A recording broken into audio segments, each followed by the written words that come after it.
93.5 red FM पे New York radio festival 2015 का best innovation and best narration category में awarded show एक कहानी ऐसी भी सीजन 3 प्रवीण के साथ।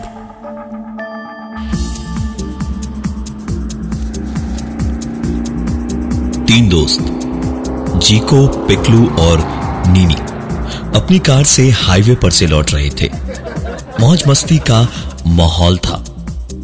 हंसी मजाक गाड़ी के अंदर चल रहा था जब नदी के ऊपर से ब्रिज को क्रॉस करते वक्त अचानक नीनी कांपने लगी और कुछ बोलते बोलते ही वो चीखने लगी।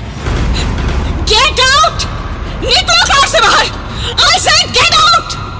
जीको और पिकलू ने पीछे पलट कर देखा और जीको ने बस साइड में गाड़ी लगाने को हल्की सी ब्रेक मारी ही थी जब नीनी जोर से चिल्लाई, गाड़ी मत रोकना जीको, चलते रहना, डोंट स्टॉप द कार। जीको ने भी गाड़ी नहीं रोकी। दोनों लड़के बुरी तरह से घबराए हुए थे कि पता नहीं क्या हुआ। तकरीबन आधा किलोमीटर जाने के बाद नीनी ने खुद ही जीको से गाड़ी रोकने को कहा। जीको और पिकलू दोनों ने ही पूछा आखिर हुआ क्या था अचानक। तो नीनी ने कहा, There was a spirit in the car. एक आत्मा गाड़ी में आ गई थी। उसके इतना कहते ही जीको ने बेहद घबरा कर पूछा, क्या कह रही हो? आदमी था या औरत? कहीं घोड़ा तो नहीं कोई? यहां आसपास में रेस कोर्स है ना। और इतना बोलकर जीको और पिकलू जोर जोर से हंसते हुए नीनी का मजाक उड़ाने लगे। नीनी को थोड़ा बुरा लगा, लेकिन उसे आदत थी इन सबके ऐसे बर्ताव की। फिर भी थोड़ा खींच कर उसने कहा, ओके, मत मानो मेरी बात। यहीं मेरे ठीक बगल में बैठा था वो, हाथ बढ़ा रहा था मेरी ओर, जैसे मुझे पकड़ना चाहता हो। नीनी का इतना कहना था कि दोनों लड़के जोर जोर से हंसने लगे और उनमें से एक ने कहा, अरे अच्छा हुआ तूने बता दिया कि लड़का था, और ना हमें भी अजीब लगता कि भूतों में भी ऐसे शौक होते हैं कि लड़की देखी और मूड बन गया। तू भी ना नीनी, बस कर यार। गाड़ी किनारे सड़क पर रोककर ये सारी हंसी मजाक चल ही रही थी और अब रुकने का मतलब भी नहीं था। जीको ने गाड़ी स्टार्ट करने को चाबी घुमाई। एक बार में जब कार स्टार्ट नहीं हुई तो जीको ने और 2-3 बार ट्राई किया, लेकिन हर बार वही, गाड़ी स्टार्ट ही नहीं हुई। जीको और पिकलू गाड़ी से नीचे उतरे। बॉनेट खोलकर जीको ने चेक किया तो कुछ दिखाई नहीं दिया। आखिरकार दोबारा दोनों वापस बैठे गाड़ी में और एक बार फिर से गाड़ी स्टार्ट करने को चाबी घुमाई तो कार तो स्टार्ट हुई, लेकिन कार अपनी ही जगह पर किसी रेसिंग कार की तरह आवाजें करती रही, लेकिन 1 इंच भी आगे न बढ़ पाई।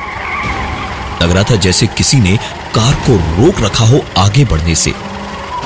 जीको और पिकलू एक बार फिर गाड़ी से उतरे और पीछे की ओर गए दोनों टायर्स चेक करने, लेकिन कोई फायदा नहीं हुआ। गाड़ी बिल्कुल सपाट सड़क पर खड़ी थी। कुछ भी ऐसा नहीं था जिससे कि गाड़ी आगे बढ़ने से रुकती। पिकलू ने अब कहा कि वो ड्राइव करेगा और उसने गाड़ी स्टार्ट की, लेकिन इस बार भी गाड़ी आगे नहीं बढ़ी और ऊपर से गाड़ी पर इतना प्रेशर पड़ रहा था कि गाड़ी अपने आप सामने से हवा में उठने लगी। पिकलू ने जैसे ही ये हाल देखा तो एक झटके में उसने ब्रेक मारी और फिर गाड़ी एक जोरदार आवाज के साथ वापस नीचे आ गई। अब जीको और पिकलू दोनों की हालत थोड़ी खराब हुई। दोनों निनी की ओर पलटे और उससे पूछा, क्या वो अभी भी यही है? तुम्हें दिखाई दे रहा है निनी? निनी ने इधर उधर देखा। आसपास जब कुछ दिखाई नहीं दिया तो आंखें बंद करके एक गहरी सांस ली और बहुत ही घबराई आवाज में उसने कहा, आई कैन सेंस हिम। वो यहीं कहीं आसपास ही है, लेकिन दिखाई नहीं दे रहा। यहीं कहीं है वो। पिकलू ने तुरंत ही गाड़ी लॉक की और कहा, हम गाड़ी यहीं रहने देते, दिन में आकर ले जाएंगे। अभी यहां से लिफ्ट लेकर निकलते हैं। इस गाड़ी से दूर चलो, पैदल चलते रहो, जितना हो सकता है हम पैदल चलते हैं। इतना कहके तीनों ने चलना शुरू किया और रह रहकर आती जाती गाड़ियों को हाथ दिखाकर रोकने की कोशिश करते रहे, पर कोई भी रुका नहीं। कुछ आगे जाकर तीनों को लगा जैसे ठीक ठाक दूरी है गाड़ी से, तो रुककर अगली किसी गाड़ी के आने का इंतजार करने लगे। निनी थोड़ा पीछे ही खड़ी थी। जब जीको और पिकलू दोनों ही सड़क पर खड़े होकर लिफ्ट मांगने को हाथ दिखा रहे थे और ठीक उसी वक्त निनी एकदम से चिल्लाई, जीको, पिकलू, भागो वहां से, वापस आओ, जल्दी, कम बैक फास्ट, जल्दी जल्दी। दोनों ने पलटकर निनी की ओर देखा तो उसकी शक्ल देखकर ही समझ गए कि कुछ तो गड़बड़ है। निनी फिर से चिल्लाई, भागो, दोनों भागो वहां से, वापस आओ, वो वही डिवाइडर पे लेटा हुआ है, इधर ही देख रहा है, get up, run. Oh my God, वो उठ गया है, इधर ही आ रहा है, भागो भागो दोनों, रन गाइस, रन। दोनों जैसे ही भागकर रास्ते के इस पार इधर आए तो दोनों को निनी ने गाड़ी में बैठने को कहा और तीनों ने गाड़ी में बैठकर गाड़ी के शीशे बंद करके दरवाजे लॉक कर दिए। तीनों की सांस हलक में अटकी पड़ी थी। तीनों समझ नहीं पा रहे थे कि कौन सी मनहूस घड़ी थी जो ये उनके साथ हो गया। आखिर क्यों वो उनके पीछे पड़ा हुआ था? तीनों बिल्कुल अपनी सांस भी धीमे किए हुए बैठे थे गाड़ी में। जब निनी का चेहरा देखकर दोनों और घबरा गए। दोनों समझ गए कि निनी को वो शायद दिखाई दे रहा है, इसलिए पिकलू ने पूछा, कहां है वो अभी? क्या कर रहा है? यही आसपास है क्या वो?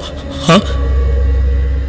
निनी ने आंखों में आंसू लेकर जीको की खिड़की की ओर उंगली से इशारा करके कहा, वो वहां खड़ा है तुम्हारी खिड़की के बाहर और मुझे मुस्कुरा के तुम्हारी तरफ इशारा कर रहा है। आई थिंक तुम्हें खतरा है जीको। गाड़ी भगा पिकलू, गाड़ी भगा पिकलू।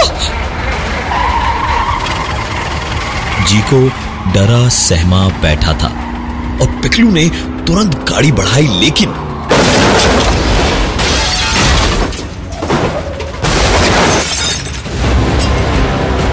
गाड़ी कुछ ही आगे गई थी जब सामने लगे पेड़ों के बीच एक पेड़ से टकरा गई और सामने की विंड स्क्रीन को फोड़ते हुए जीको आगे जाकर गिरा। अभी 1 मिनट पहले ही जीको की ही तरफ इशारा किए जा रहा था वो, और इस वक्त जीको बुरी तरह जख्मी हालत में सड़क के किनारे बेहोश पड़ा हुआ था। बेहद जख्मी हालत में जीको पेड़ के पास जख्मी पड़ा हुआ था, बेहोश। निनी और पिकलू गाड़ी से उतरे और जीको के पास पहुंचे। खुद की भी हालत उनकी खराब ही थी। लंगड़ाते कराहते किसी तरह जीको तक पहुंचे और किसी तरह उसे उठाने की कोशिश करने लगे कि ठीक तभी उनकी कार, जो आगे की ओर से पेड़ से टकराकर बुरी तरह पिचक चुकी थी, वो अब अपने आप पीछे लगे दूसरे पेड़ को जबरदस्त टक्कर पे टक्कर मारे जा रही थी। एक के बाद एक ऐसी टक्करों से गाड़ी पीछे से भी बुरी तरह से पिचक गई थी। जीको तो बेहोश पड़ा हुआ था। निनी और पिकलू ये नजारा देखते हुए अपनी सांसें भी नहीं संभाल पा रहे थे। इतनी बड़ी एक गाड़ी अपने आप आगे पीछे होकर कभी इस पेड़ से लड़ती तो कभी उस पेड़ से। दोनों बुरी तरह से हाँफ रहे थे, किसी तरह खुद को संभाल कर, बिल्कुल जैसे गाड़ी में चीखी थी वैसे ही निनी दोबारा चीखी। Stop it! Just stop it! रुक जाओ वरना मुझसे बुरा कोई नहीं होगा। मैं कह दे रही हूं, छोड़ूंगी नहीं तुम्हें। मैंने कहा ना, रुक जाओ। निनी के इतना चीखते ही सारी आवाजें अचानक से बंद हो गई। सब कुछ जैसे रुक गया। कुछ भी और सोचने समझने का नहीं था। निनी ने एक बार उसे गाड़ी में डांटा था तो वो गाड़ी से निकल गया। पीछे पड़ा तो अब दूसरी बार डांटा और फिर से वो दोबारा भाग गया। निनी और पीकू की रगों में जैसे खून नहीं, इस वक्त तेजाब दौड़ रहा था। जैसे पूरे बदन में चोटें लगी थी, खून बह रहा था, जगह जगह से कट छिल गए थे दोनों और सोच ही रहे थे कि अब अगला इशारा वो किसकी ओर करेगा। बिना एक भी पल बर्बाद किए निनी और पीकू ने जीको को अपने कंधे के सहारे किसी तरह उठाया और उठाकर सड़क की ओर ले जाने लगे। और सड़क पर जाते ही किस्मत से एक छोटी वैन दिखाई दी जो उनके हाथ दिखाने पर रुक भी गई। गाड़ी के रुकते ही जीको को लेकर निनी और पिकलू बिना वक्त बर्बाद किए उसमें चढ़ गए और हाँफते हाँफते बैठे ही थे जब वैन का ड्राइवर थोड़ी भारी और सर्द आवाज में बोला, बेहोश हो गया है, घबराओ मत, बस 2 ही किलोमीटर का रास्ता है, आगे वो कुछ नहीं कर पाएगा, पार कर गए तो कुछ नहीं होगा, वरना मैं भी नहीं बचा पाऊंगा। पिकलू और निनी दोनों हैरान थे। उन्हें कुछ समझ नहीं आ रहा था कि ये सब क्या हो रहा था। पिकलू ने उसी हैरानी भरे चेहरे से पूछा, पर आपको ये सब कैसे पता?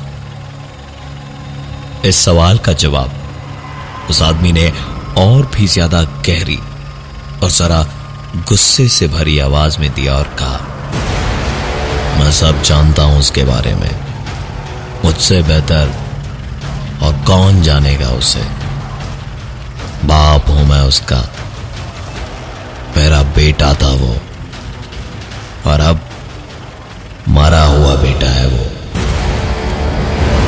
बेहोश जी को एक और पड़ा था और निनी और पिकलू दोनों के दोनों हैरानी भरी आंखों से उस ड्राइवर की ओर देखते हुए बैठे हुए थे। उस आदमी ने यह तो बता ही दिया था कि वही उस लड़के का बाप था जिसकी आत्मा उनके पीछे लगी हुई थी। इसके आगे उस आदमी ने बताया, मेरा छोटा मोटा सा ट्रैवल्स का काम था और मेरा कमाया हुआ एक एक पैसा मैं किसी तरह इसी के लिए बचा कर रखता था, लेकिन इसको कभी ना मेरी कद्र हुई और ना ही मेहनत की। लेकिन इसकी मां तो पैदा होते ही चल बसी थी, मैं ही इसका मां बाप सब कुछ था। इसकी खुशी के लिए मैंने दूसरी शादी नहीं की। इसको एक बाप जो भी दे सकता है, जितना भी कर सकता है, उससे कहीं ज्यादा बढ़कर किया। लेकिन मेरे ही कोई पाप रहे होंगे जो कि ऐसा कपूत जन्मा हमारे खानदान में। एक रात की बात है, 17 साल का था ये। मुझे रात को गल्ले के पास खटपट सुनाई दी तो मैंने शोर मचाया और मेरे बेटे को खतरा ना हो इसलिए उसका दरवाजा बाहर से बंद कर दिया। वो अंदर ही सो रहा था चादर ओढ़कर। एक आदमी शॉल ओढ़ के भागता हुआ दिखाई दिया तो मैं उसके पीछे भागा। वो बाइक पर भागा। मैं उसके पीछे अपनी सी वैन में था। जैसे जैसे वो दूर जा रहा था, मेरा गुस्सा बढ़ता जा रहा था। मेरे बेटे की कॉलेज और कोचिंग की फीस थी उसमें। मैंने एक एक पैसा बचाकर उसे इंजीनियर बनाने का सपना देखा था। काफी देर तक उसका पीछा करने के बाद मैंने गुस्से में हाईवे खाली देखा तो उसकी बाइक को टक्कर मार दी और वो बाइक वाला गिर गया। काफी बुरी तरह से गिरा था। खून की लकीरें सड़क पर काफी लंबी बनी थी। उससे अपने बेटे के कॉलेज और कोचिंग की फीस के पैसे वापस छीनने गया तो हॉल हटाकर देखा वो मेरा ही बेटा था। वो मेरा ही बेटा था। अपने कमरे में तकिए को चादर उड़ाकर भागा था। जुए की लत लग गई थी उसे। मेरा सब कुछ एक पल में बर्बाद हो गया मेरे ही हाथों से। उस आदमी ने अपनी कहानी खत्म की और ठीक उसी वक्त जीको को होश आने लगा। निनी और पिकलू भी काफी खुश हो गए ये देखकर। और उस आदमी ने कहा था ना, 2 किलोमीटर के बाद कुछ नहीं करेगा। रोज ऐसे ही कईयों को बचाता हूं अपने बेटे से। जाइए आगे, आराम से जाइए। कहते हैं ना कि जाको राखे साइयां, मार सके ना कोई। दिन बीतते गए। जीको, पिकलू और निनी के दिमाग में इस रात की यादें मिटी तो नहीं, लेकिन धीमे धीमे धुंधली पड़ गई। एक रात की बात है, तकरीबन 6 महीने के बाद तीनों एक बार फिर रात को पार्टी करके उसी रास्ते से लौट रहे थे जब अचानक उनकी गाड़ी में गेट आउट, निकलो कार से बाहर। ओए सेड गेट आउट। गाड़ी मत रोकना जीको, डोंट स्टॉप द कार, चलाते रहो। मैं हूं प्रवीण और ये थी आज की एक कहानी ऐसी भी।